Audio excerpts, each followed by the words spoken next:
Sans vouloir entrer dans le fond de l'enquête, parce que l'enquête est secrète comme vous le savez, ce que nous savons, c'est que le monsieur a été libéré par les ravisseurs eux-mêmes.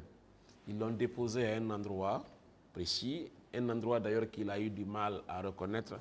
Ce qui est sûr, c'est dans la ville de Conakry ici, c'est même pas loin de la ville, là où on l'a déposé. Et ça, puisqu'il était troublé, ayant été retenu, le visage caché, pratiquement depuis 13h, 14h jusqu'aux environs de 20h, il était un peu troublé.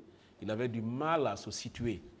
Il avait du mal à repérer l'endroit où il se trouvait exactement. Il a fallu qu'il demande à quelqu'un où je suis pour qu'on lui dise exactement où est-ce qu'il se trouvait. Donc c'est à partir de là qu'il a retrouvé son chemin pour rentrer chez lui.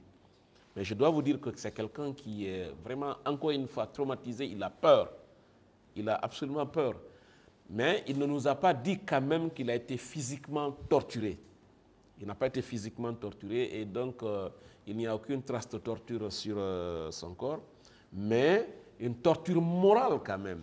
Après avoir été détenu pendant des heures et des heures avec des menaces, on peut parler quand même de torture morale parce qu'on lui disait chaque fois, si tu tentes quoi que ce soit, ça n'est fini pour toi. Si tu tentes quoi que ce soit, ça n'est fini. Si tu essaies de voir, de repérer là où tu es, c'est fini pour toi. Donc, moralement, il a été torturé, mais pas physiquement.